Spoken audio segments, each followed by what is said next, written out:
Pemirsa, setelah mengikuti proses pelelangan BP Batam, akhirnya memilih PT Moya Indonesia untuk melakukan pengelolaan air baku di Batam dalam masa transisi 6 bulan ke depan.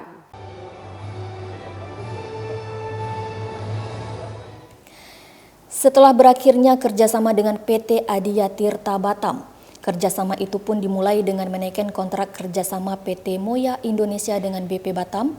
Senin kemarin di ruang Balai Rungsari BP Batam yang dihadiri oleh Kepala BP Batam Muhammad Rudi, Chief Executive Officer PT Moya Indonesia Muhammad Selim, dan beberapa orang Direktur BP Batam lainnya. Ketua BP Batam dalam kesempatan itu mengatakan perjuangan PT Moya Indonesia untuk mengelola air baku di Batam cukup panjang dan harus mengikuti prosedur pelelangan.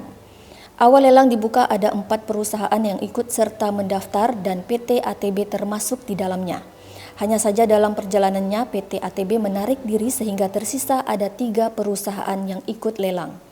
Dalam tahapan proses lelang saat batas waktu yang ditentukan ada 2 perusahaan saja yang melengkapi yaitu PT PP Infrastruktur dan PT Moya Indonesia. Saat penilaian akhir PT Moya memberikan nilai yang terbaik sekitar 92%, sementara PT PP mendapatkan penilaian 85%, sehingga BP Batam memberikan kepercayaan kepada PT Moya untuk membenahi air baku di Kota Batam selama 6 bulan. Sementara itu, dalam kesempatan yang sama, Chief Executive Officer PT Moya Indonesia Muhammad Selim mengatakan berterima kasih kepada BP Batam yang sudah memberikan kepercayaan untuk membenahi kualitas air baku di Kota Batam. Kalau keuntungan, saya kira namanya orang berbisnis pasti untung. Tetapi berapa keuntungannya, saya kira itu rahasia. Cuma begini, saya kasih ilustrasi.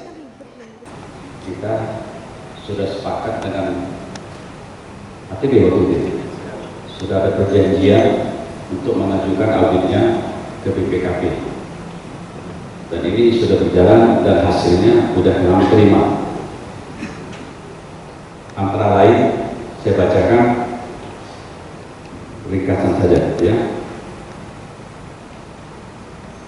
Yang pertama, hasil atau kesimpulan dari BPKP, semua aset yang didapat dari pelaksanaan perjanjian kerjasama konsesi termasuk semua aplikasi yang sedang digunakan PT ATB dalam sistem pengelolaan air minum harus diserah terimakan kepada BP Batam. Yang kedua, ini urusan BP Batam. Artinya, karena BP adalah pemerintah, kedua, perlu kita ketahui bahwa air ini adalah hajat hidup orang banyak. Kalau nanti terjadi proses hukum, kalau kita belum sepakat tentang aset, ini jalan terus, tidak akan berhenti.